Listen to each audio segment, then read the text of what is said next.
chapter 5. Chapter 3 of the narrative of the life of Frederick Douglass. I am an avid reader, so I have a lot of history that I read. My Bondage, My Freedom is one of the books. Um, One of my favorites is The Souls of Black Folks. Um, I have a whole lot of different books that I have read as it relates to history.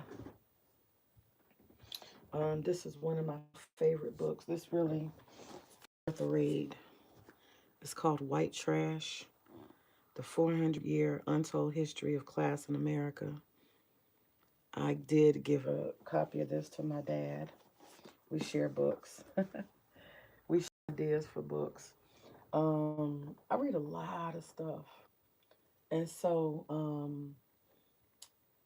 it informs quite a bit. I read all kinds of things. Let me see here. I'm going to go through a couple of books. Up from Slavery, Booker T. Washington. Um, The Wretched of the Earth, Frantz Fanon. Move a couple of these out the way.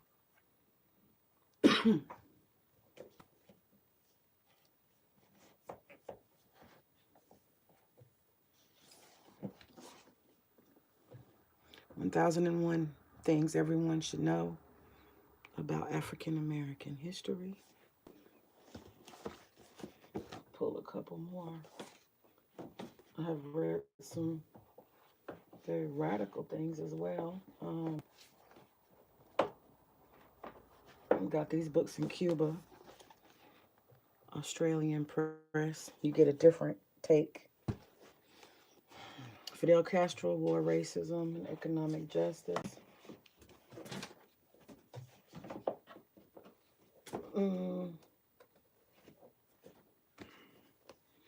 Teaching Community, Bell Hooks.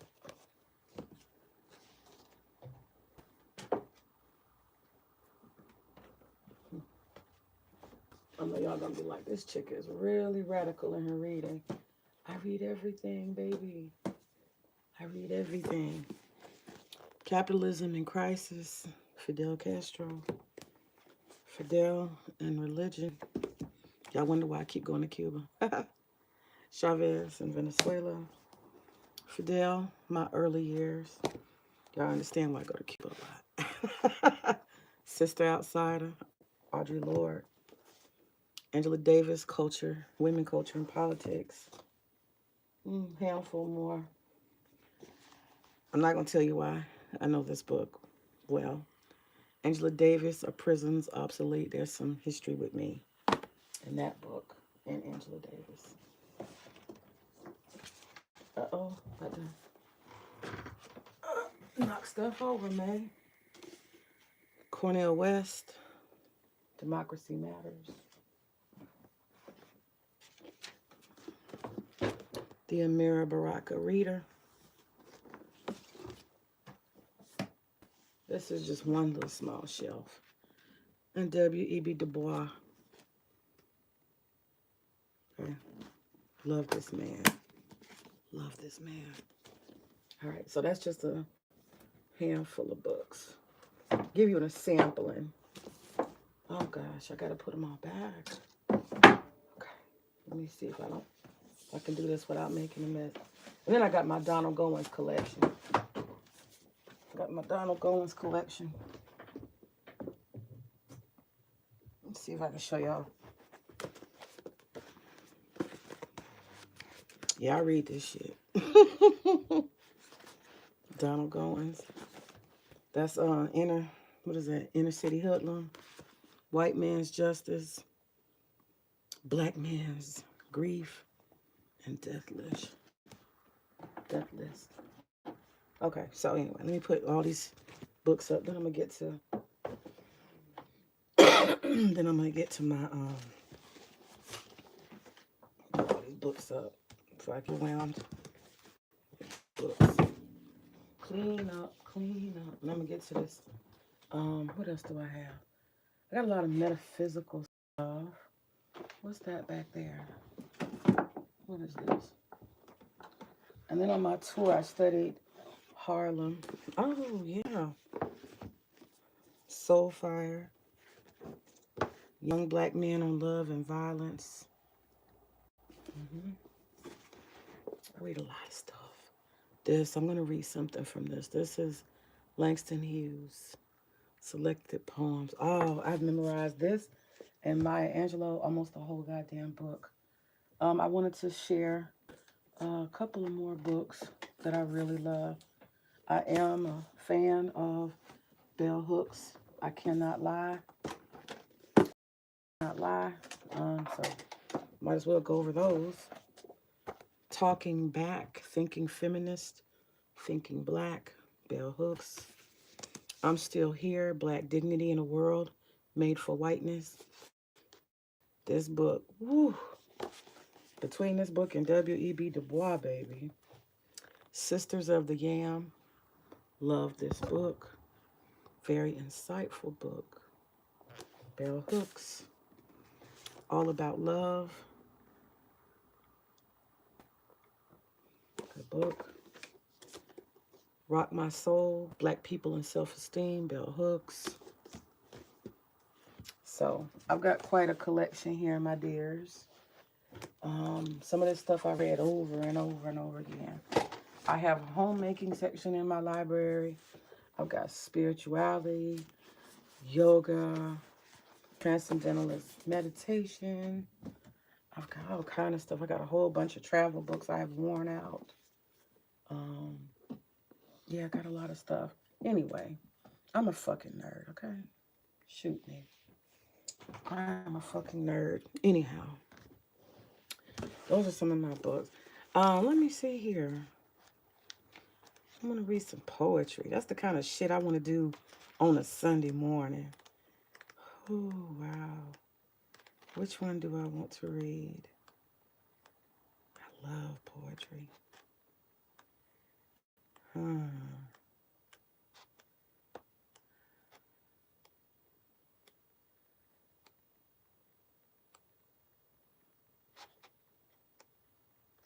Going through it. Hold on.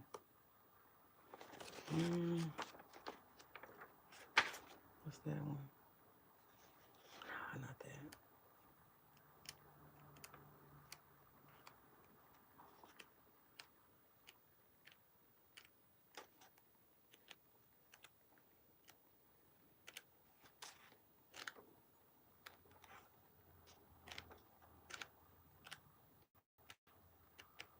I want The Ways of White Folks. That's the one I want. That's my favorite one. This one's okay. I want The Ways of White Folks. That's my favorite book. My book of poetry. The Ways of White Folks. I don't see it. I don't see it. Oh, man. Okay, let me go home back to Frederick Douglass before I get confused. I got ADHD, so I gotta stay focused. I'll be all over the place. All right, so in chapter 3, why am I reading this? The narrative of the life of Frederick Douglass. I am a child of history. I read, I learn, I process. And I see connections and patterns. Human history is a continuum, but we do the same things over and over again. We have patterns as people. And one of the things that I see, my voice is very deep in the morning, so forgive me. I'm not a man, I'm a woman. My voice is always deep in the morning. So the thing that I see with this election, right? The thing I see with this election is that people are, how should I put it? Marginalized people who do not have power in any culture, in any country across time, they tend to have given up on the idea that they could have ultimate power in their society. And so what they do is they latch on to other people's power. I'll give an example in just the regular everyday world. So let's say I have a friend, and my friend is a wealthy person, a powerful person who's resourceful. We'll even say we're teenagers, okay? And when I look at my clothing, I'm just giving an example. I have clothes from J.C. Penney's. I have clothes from Macy's. They're decent. Got a little bit of Walmart clothes sprinkled in there. But when I go to my friend's house, my friend has Prada, Versace, Vogue magazine worthy clothing and fashion. My friend has couture. These are pieces of clothing, fashion, tops, avant garde. They have all these things that, and purses, right? Purses, Louboutin. They have all these things that I can never afford, right?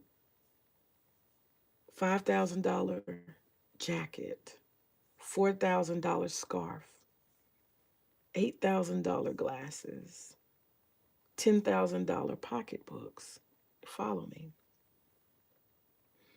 And I'm just an average everyday person. There's no way that I could accumulate a wardrobe like my rich friend.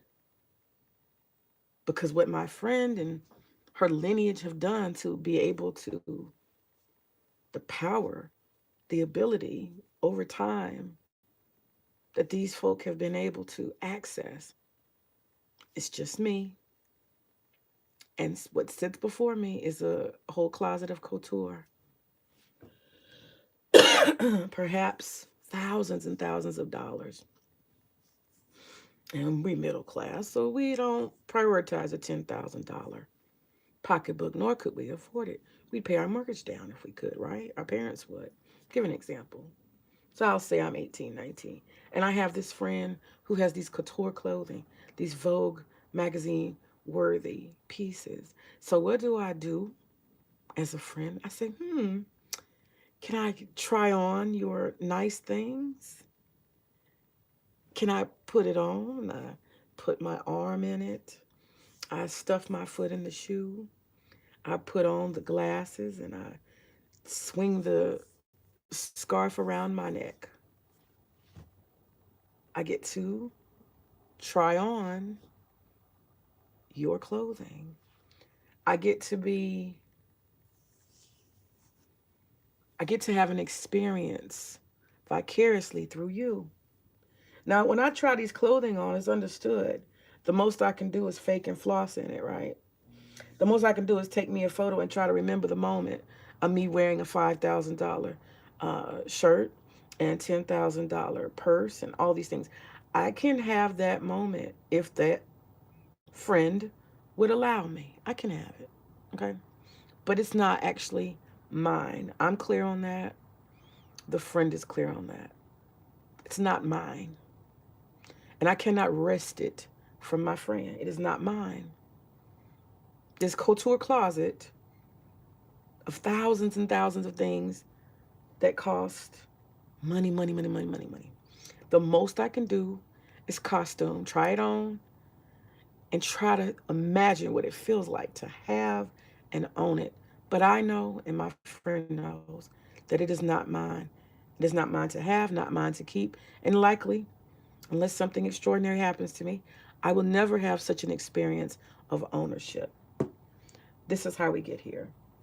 I liken this couture closet costuming to what is going on with the candidacy, not candidacy, the election of Donald Trump. There are a lot of people who, I'm talking about Latinos and men of color, who are trying on patriarchy in America. It is not really theirs to have, to own, to settle into. They're trying it on vicariously through the white male power structure. It is not theirs. They think it is, but it's not. Anybody can see that. I'm not knocking black men. Black men simply do not have the same historical background Latino men do not have the same historical background as white men. Let's be clear. White men came here to America for several reasons. White men in this MAGA movement, they see color clearly. They see whiteness as superior. In essence, most white people believe in white supremacy. Very few will acknowledge or admit such. Only the bold will do. But you see it through their actions. As I've said before, my father always said, don't listen to what people say, watch what they do. It is abundantly clear to me that white men are asserting, reasserting, reestablishing, drawing a line in the sand that this country, once again, was built by their forefathers. Built by them, they say. That this country belongs to them. It is theirs to keep. It is not yours. You are merely a minstrel who Massa let sit on the porch of the big house. You can't do anything but sit on the porch of his big house. Mr. Immigrant, Mr. Indian, Mr. Arab, Mr. Black, Mr. Brown. You can only sit on the Massa's porch by his permission. Let's be clear. You will not wrest the big house from him. You will not wrest the plantation from him. He will allow you to sit on the porch and nothing more. You will not own the big house. You will never run the plantation. It wasn't designed for you. Let's be clear. But somehow in this modern era, people forget history. A lot of people don't read. And when you read, you see the patterns. A lot of people don't study. They don't care. They don't have time. It is a luxury. It is a luxury to be able to delve into academia. To have time to read is a luxury. I'm reading this part. This is chapter 4. I want to connect this to the MAGA movement and these men of color trying on patriarchy, costuming, wanting to pretend by association that they have power. This is the white man's power. This is the white male's patriarchy. Let's be clear. He says it clearly, but nobody wants to believe him. I'm going to convince y'all to believe him. They say when people show you who they are, when they tell you who they are, believe them. You should. So we're going to take a journey into history. Frederick Douglass talks about part of being a slave is mental enslavement. I'm going to read this. Chapter 4, last paragraph. The narrative of the life of Frederick Douglass. Okay. It is partly the consequence of such facts that slaves, when inquired of as to their condition and character of their masters, almost universally say they are contented and that their masters are kind. The slaveholders have been known to send spies among their slaves to ascertain their views and feelings in regard of their condition. The frequency of this has had the effect to establish among the slaves the maxim that a still tongue makes a wise head. They suppress the truth rather than take the consequences of telling it, and in doing so prove themselves a part of the human family. If they have anything to say of their masters, it is generally their masters in their master's favor, especially when speaking to, hold on one second. Okay. It is especially when speaking to an untried man. Untried man meaning someone you don't know. You don't know what their intention is. You're not sure if they're trying to trick you. I have been frequently asked when a slave if I had a kind master, and do not remember ever to have given a negative answer. Nor did I, in pursuing this course, consider myself in uttering what was absolutely false. For I always measured the kindness of my master by the standard of kindness set up among slaveholders around us. Moreover, slaves are like other people and imbibe prejudice quite common to others. He's always reminding everyone that, that the enslaved are human. He keeps reaching back to the nature of humanity. See a person, see an entity who in and of themselves has value. That's what he's always doing in this. He says, for I always consider, I'm sorry, prejudice quite others. Okay. They think their own better. Now, check this out. This is the part. They think their own better than that of others. Under the influence of this prejudice, think their own masters are better than the masters of other slaves. And this, too, in some cases, when the very reverse is true. So you got slaves running around here. My master's better than so and so's master. Check the move. My missus, my mistress, she prettier than so and so mistress. Notice only by association. The costuming. It can't be yours. So by association. Check it out. This is mental slavery. They think their own better than that of others. Many, let me see, let me use this. Many under the influence of the prejudice think of their own masters better than the masters of other slaves. And this too in some cases when the reverse is true. Indeed, it is not uncommon for slaves even to fall out and quarrel among themselves about the relative goodness of their masters. So they fighting with each other. My master better than your master. Each contending for the superior goodness of his own over that of others. At the very same time, they mutually execrate their masters when viewed separately. It was so on our plantation. When Colonel Lloyd's slaves met the slaves of Jacob Jepson, they seldom parted without a quarrel about their masters. So check this. Slave one comes across slave two. Warring plantations. These folk, my master better than your master. Nuh-uh, my master better than your master. And they proceed to fight. This was common. My master smarter than your master. My master can read better than your master. Nuh-uh. Notice this. How sad.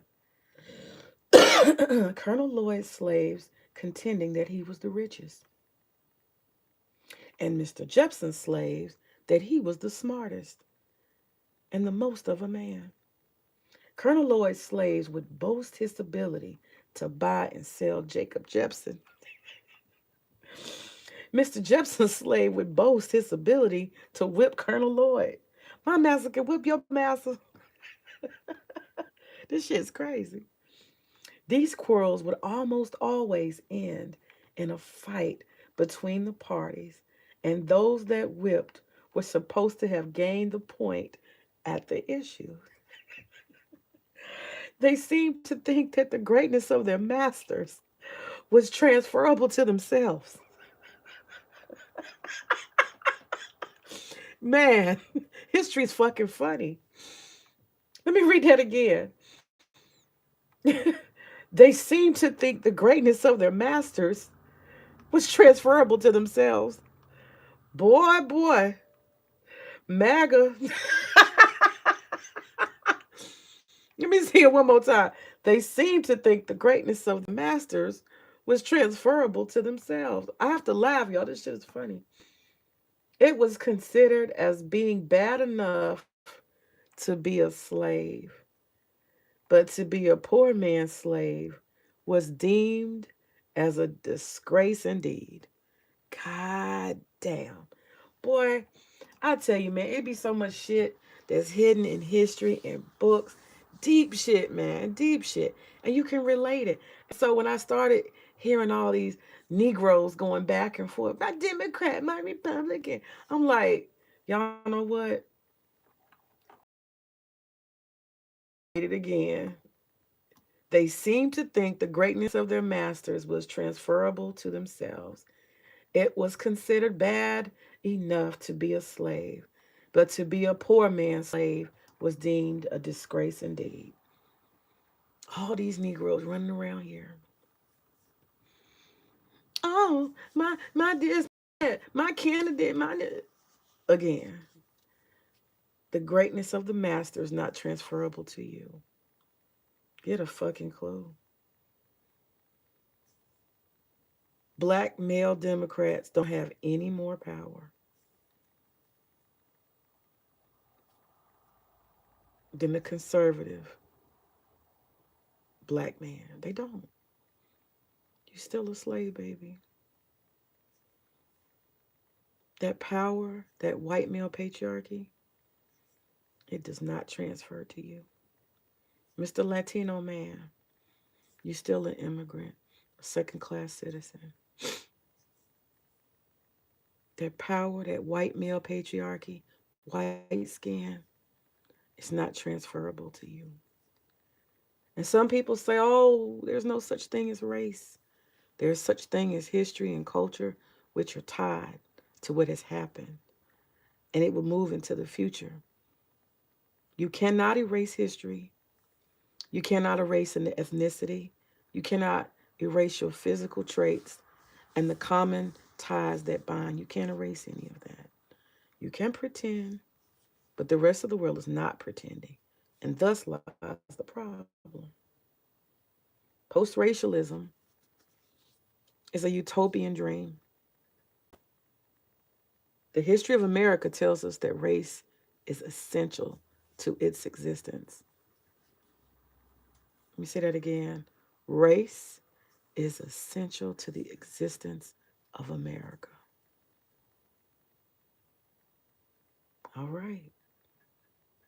They seem to think the greatness of their masters was transferable to themselves. It was considered as being bad enough to be a slave, but to be a poor man's slave was deemed a disgrace indeed. Ashe.